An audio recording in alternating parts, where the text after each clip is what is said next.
Big ബോസിൻ്റെ ലൈവിൽ morning ടാസ്ക്കാണ് അല്പസമയം മുൻപ് നടന്നുകൊണ്ടിരുന്നത്. മോർണിംഗ് ടാസ്ക് നടക്കുന്ന സമയത്ത് അനുമോൾ മാത്രം ഒരു സൈഡിൽ ഒരു കുടയൊക്കെ ചൂടിയാണ് ഇരിക്കുന്നത്.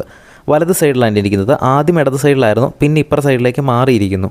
അനുമോളെ ശ്രദ്ധിച്ചു കഴിഞ്ഞാൽ അറിയാം, എല്ലാ മോർണിംഗ് ടാസ്കിലും ഏതെങ്കിലും ഒരു മൂലയ്ക്കായിരിക്കും ഇരിക്കുന്നത്. ഒന്നെങ്കിൽ ഇടത് സൈഡിലെ, മിക്കപ്പോഴും തന്നെ ഇടത് സൈഡിലേക്ക് മാറി ഒരു മൂലയ്ക്ക് ഒതുങ്ങിയാണ് ഇരിക്കുന്നത്. ഇന്നിപ്പോൾ വലത് സൈഡിലേക്ക് ഒതുങ്ങി ഒരു കുടയൊക്കെ ചൂടിയിരിക്കുന്നുണ്ട്.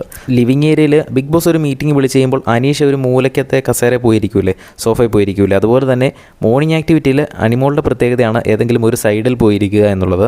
ഇന്നും അതേപോലെ തന്നെ ഒരു കുടയൊക്കെ ചൂടിയാണ് ഇരിക്കുന്നത്. ഇന്നത്തെ മോർണിംഗ് ആക്ടിവിറ്റി ചെയ്യുന്നത് അനീഷാണ്.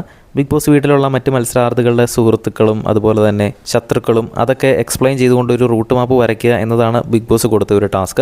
അനീഷ് നല്ല രീതിയിൽ തന്നെ ആ ഒരു ടാസ്ക് കംപ്ലീറ്റ് ചെയ്തു. ബാക്കി മത്സരാർത്ഥികളെ പറ്റി ബിഗ് ബോസ് പറയാനാണ് പറഞ്ഞത്. ഏറ്റവും അവസാനം ബിഗ് ബോസ് അനൗൺസ് ചെയ്യുന്നു അനീഷിൻ്റെ കൂടെ പറയാൻ. അപ്പോൾ അനീഷ് ഫ്രണ്ടായിട്ട് തിരഞ്ഞെടുക്കുന്നത് ഷാനവാസിനെയാണ്. അതുപോലെ തന്നെ ശത്രുവായിട്ട് ഇവിടെയുള്ള എല്ലാവരും അനീഷിൻ്റെ ശത്രുക്കളാണ് എന്ന് പറയുന്നു. പക്ഷേ ബിഗ് ബോസ് ഒരാളെ തിരഞ്ഞെടുക്കാൻ പറഞ്ഞതുകൊണ്ട് അനീഷ് ആര്യനെ തിരഞ്ഞെടുക്കുന്നു. അങ്ങനെ മോർണിംഗ് ടാസ്ക് വളരെ ഭംഗിയായിട്ട് തന്നെ അവസാനിച്ചു.